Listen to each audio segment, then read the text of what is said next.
In this video tutorial, we're going to have a look at how to create a ribbon bar, exactly like the one you've seen in the demo project.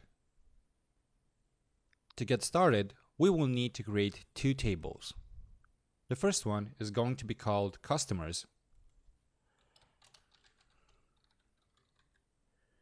and the second one is going to be called Invoices.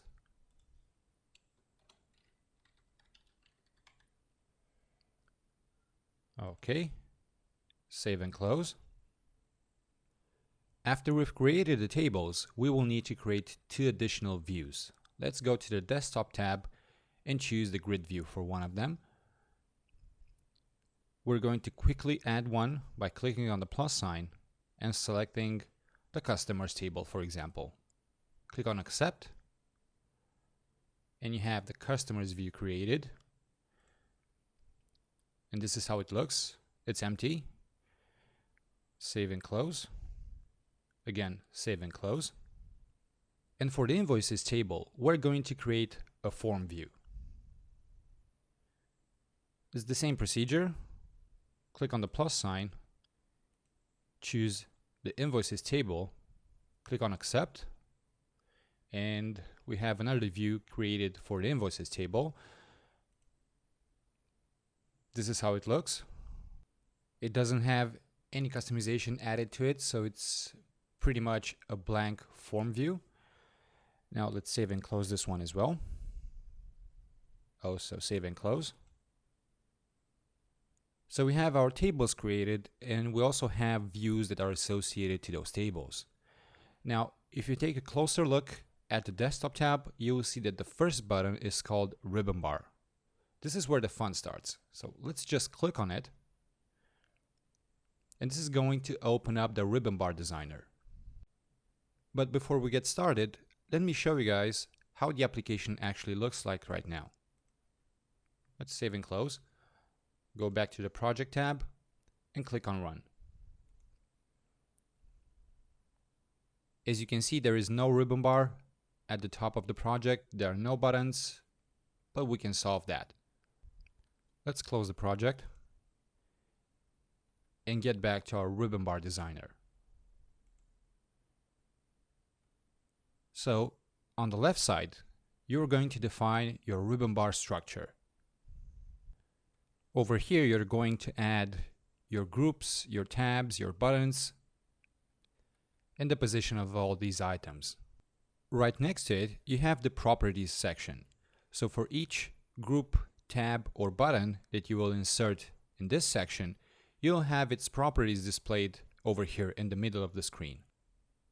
Going more to the right, you'll have the possibility of linking views to the buttons and also assigning titles to those views. And right at the bottom of the screen, you'll have the preview pane. So for each of the changes you will be making in the structure of your ribbon bar and also in the design of your ribbon bar, you will be able to see the changes in real time over here in the preview pane. Now let's get started and build our first ribbon bar. At the top, you will have a couple of buttons available. The first one adds a tab, the second one adds a group, and this third one adds a button. The fourth one will allow you to delete the items you will be entering in this section. Let's add a tab. Under it, we will add a group, and in the group, we will add two buttons. If you select the tab and click on the name, you will be able to change it. So let's change this to CRM. The group name will be Accounting. And let's also change the name of the buttons. This one will be called Customers. And this one will be called Invoices. Okay, so we're good with the names and also with the structure. But as you can see, as I click on these elements in the menu tree, we have a couple of options in these properties section to play with. Let's have a quick look at the preview pane below. So we have our CRM tab, and in this tab we have the accounting grouping And in this grouping, we have the customers and the invoices buttons. If you click on one of them, no matter which one, nothing will happen. And that's because we haven't linked any buttons to a view. In a few easy steps, you will see how easy it is to link buttons to views. So let's click on the customers button. And from this drop-down, you will be able to select the view you want it linked to. Over here, you will see the invoices view and the customers view we have created at the beginning of this video. So we are going to select the customers view. And for invoices, of course, the invoices view.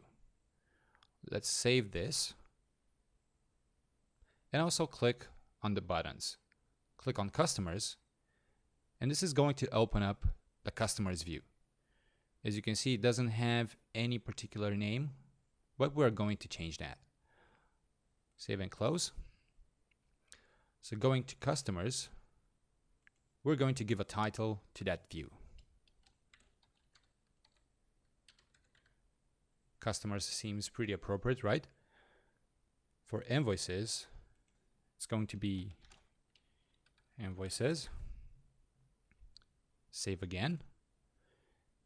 Click on invoices for this view, and we have the invoices view in front of us with a new name added to it. Save and close. Okay, now, so our RibbonBar does what it's supposed to do. It has buttons, it has tabs, groupings, and so on. Buttons are linked to views, so if you click on them, they work, but it looks pretty dull. Well, let's customize this a bit. Let's go to the customers button and make those buttons a bit bigger. So we're gonna click on this option, ribbon style large. Do the same for invoices. And why not add some icons to these buttons? From this section, if you right click on it, first select it, then right click on it, choose load. We're gonna choose this small icon. Same for customers. Select it, right click, load. Choose this picture and save. Adding icons to our buttons does make a difference. Don't you agree?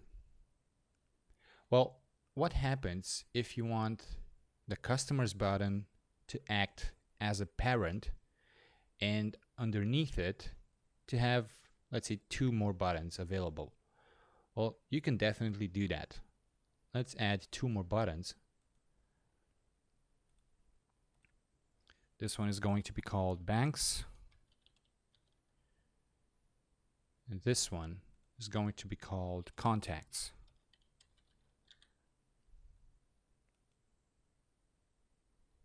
Now all you need to do is take the child button and drag it right next to the parent button. Same for banks. Okay, now we have customers acting as a parent button and banks and contacts as child buttons. But you may be saying that, okay, this is cool, but nothing has changed in the preview. Well, there's one extra step. Select the customers button, go to the button style, and choose drop down. Now save, and if you go to this drop down over here, you will see banks and contacts being shown. And if you click on one of them, again, nothing will happen because you didn't link any of these 2 buttons to a view.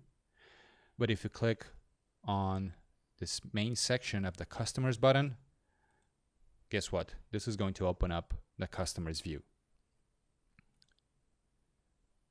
If you need to, you can go on forever at building this type of structure, child and parent.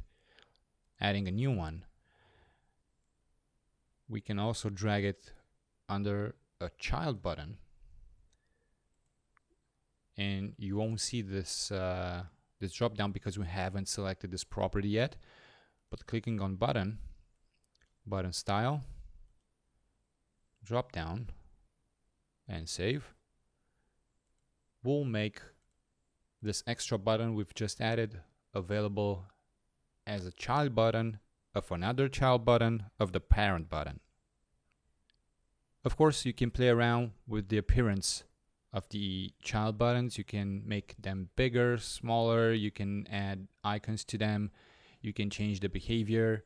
So this menu tree over here is very customizable, so you can play around as much as you want in this section, so the properties section, by selecting the button and playing around with all the items inside here. All you need to do is just get your hands on XtraBuild Designer and start playing with it. And last but not least, one cool thing is that if you want one of these buttons to be opened at startup, so when you open your application, click on the button and tick this option, open at startup. Now, this is how the RibbonBar looks like, but if you're not convinced, save and close, go to the Projects tab, and run your project. This is what you and your customers will see after building the RibbonBar. You have all the buttons that we've put in available. Clicking on them will open up different forms. And the way these are opened depends very much on how you configure these buttons. So don't forget about the properties section of the buttons. It's very customizable. And this is how you create a RibbonBar in XtraBuild Designer. Let's close these. And this one. I hope this has been informative for you, and I would like to thank you for watching.